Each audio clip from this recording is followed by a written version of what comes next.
This is really neat stuff here.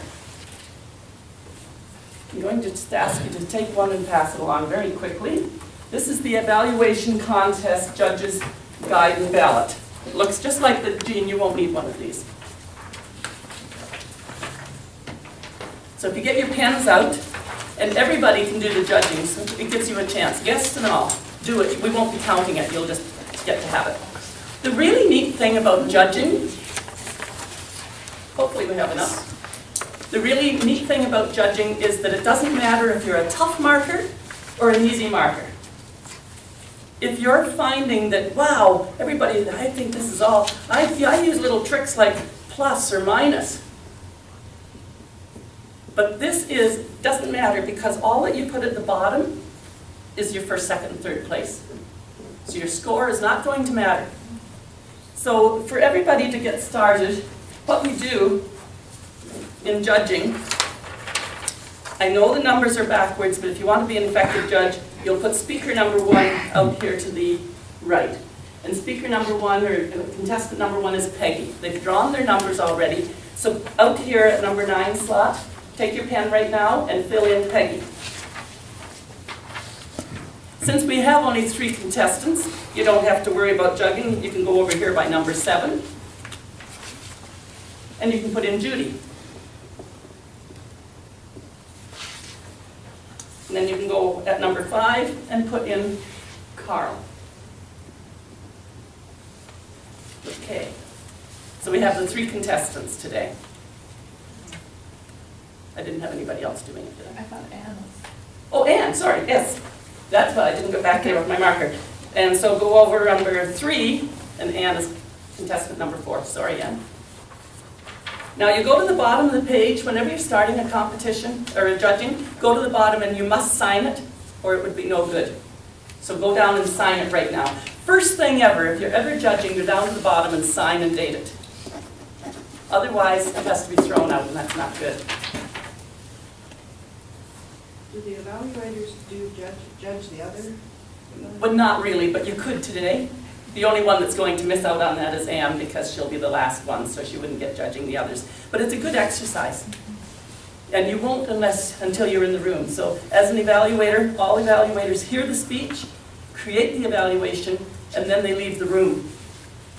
So if you're here, you can judge it, just have the practice of it. But don't fuss about it. Don't fuss about it. You don't really need to. You just need to understand what's happening. So you've got your ballot signed, dated, and you've got your contestants from 1, 2, 3, 4 across this way. What you want to do is go down number 1 and put in your score. And when we're finished that, before we go to the next speaker, this is a wonderful trick. Just turn it backwards so it's out of sight. So when you're doing evaluating participant number 2, you're not going to be trying, oh, was that better or worse? It has nothing to do with it. Just scoot over it. Don't look back. And when that's finished, and it's all tallied up, fold it over to the next one. It'll be out of sight. I've done these at conference level. And if you don't do that, you're going to just have your head swimming. Now, the really neat thing is when it comes to the scoring, you don't have to use the scores that they're giving you. It can be something in between. So if we look at what our scores are, analytical quality, for instance, excellent would be 40. That's the highest score you'd have, 40 with excellence. If it was very good, you could have anything from 28 to 39. If you felt it was good, anything from 17 to 27. If you thought it was fair, anything from 0 to 16. And so when you're at analytical quality, you're looking for, is it clear and is it focused? So the little prompts are right there. Recommendations, so those are your improvements. People are watching for those, and you go through and give your score the same way. And then your summation, are they doing an opening, a middle, an ending? What's the technique? Are they sympathetic, sensitive, motivational? So this is really a wonderful thing to know as an evaluator what you're being judged on, so you can prepare. So that's why I wanted to really make sure I taught all of that. Make sure that when you're judging, don't bother watching the time. The timekeeper is doing the timing. So if you happen to look over and see the red, none of your business.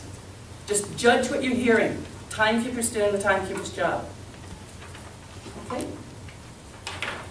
Don't be prejudiced.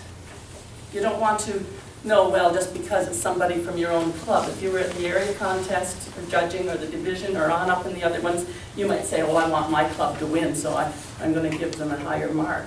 Don't do that. That doesn't play well for anybody. It has been done, and it distorts. It's not good.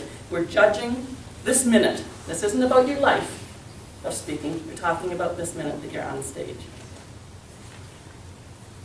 Judging is confidential, but in this club afterwards, normally you would never see anything. Everything would have to be destroyed. But because we're in the club after the club's finished, then you'll have a chance to share with each other. I have had blank pieces of paper put out. If you want to give evaluations to anybody, that's fine. You can work on those as well. And the most important part of the blank piece of paper is towards the end of the seminar. I'll be asking for an evaluation of the entire seminar. Today, ladies and gentlemen, fellow Toastmasters, I'm thrilled to have our speaker, Edith Danelko, Walrus and the Carpenter. The Walrus and the Carpenter, Edith Danelko. In contest style, there will be silence, if we can have 2 minutes of time. Everyone can complete an evaluation for Edith on one of those plain pieces of paper. But the contestants in particular, make sure you have her name, Edith, and your name as to who owns that piece of paper. Thank you. I'm going to ask Jean to take the contestants out the door, except for contestant number 1. Peggy can stay. Judy and Carl and Anne will all leave with Jean. And what you will be doing, Jean, is collecting their papers. While they're out there, they cannot have their papers. So that's why they need to have their name on. And so you will put them outside where they can't hear, but you'll be watching through the door here, or step inside, whichever you wish. You can step inside and hear. And then when we're ready, after the judges have their minute of time, then we'll have you call in the next contestant. Now judges, if you've tallied up everything, you go to the bottom of your sheet and put in place number 1, place number 2, place number 3. Don't put any score, but it's just first place, second place, third place. And once that's completed, and you have got it signed, so it's not disqualified and dated, then you will tear that off the bottom. May 10th day. And if you hold them up, our counter will come and collect. Jean, if you can bring your tally sheet up to the front, please. And just bring those right with it. Don't worry about it. So bring it all together. Don't tear yours off because we won't hopefully be using it. Yeah, I guess you tear it off. Clip that part out. This is going to be the fun part of television. Clip that part out. Takes the scare out of it. And this is where, if you were running the actual contest, or if part of the contest, you would actually keep that tiebreaker's card separate. You don't want to get it mixed in. So stick it. Most people don't get to see this, so if you hold those just for a second. I'm just going to very quickly show you what the tally sheet looks like. We have the contestants across the top and the judges down the side. And what's going to happen, you've seen this before. Whatever position is going to be written in there, and then we tally up. And that gives you an average. It's a beautiful system. It's one that's really worked, and I hope we can, now as the club gets larger, start running contests. So, you go to marks.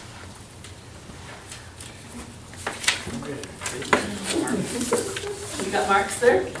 And you wouldn't know who the judges were in the real McCoy. So first place, we're going to do this publicly, so don't get all upset about anything. I don't want them to get all upset about it. No, Peggy is getting a 1, and Anne's 2, Carl is 3. Okay. So we've got them tallied out here. I did the numbers backwards. First place should get 3 points, second place should get 2 points, and third place should get 1 point. I did it the other way around, so the low score is the winning score in this case. Timer. Again, that would be taken out. So, and you would never know your time, because in a contest you wouldn't know that. are there any people disqualified? No, actually, see with Carl, like the time is 2 to 3 minutes. Sorry. You have 30 seconds after the 3 minutes, but you also have 30 seconds before the 2 minutes. So 1:30 would have been the So cutoff. it was 2, 3, 2, Yes, 2 and a half, and Carl was 3. 1:38, so Carl, you were still legal. So nobody got eliminated No on one was time. eliminated. See, and we would look at the time sheet, and we would just put a line right through that person. If somebody had been, we would just cross them off, because more, regardless how good their speech was, or their evaluation.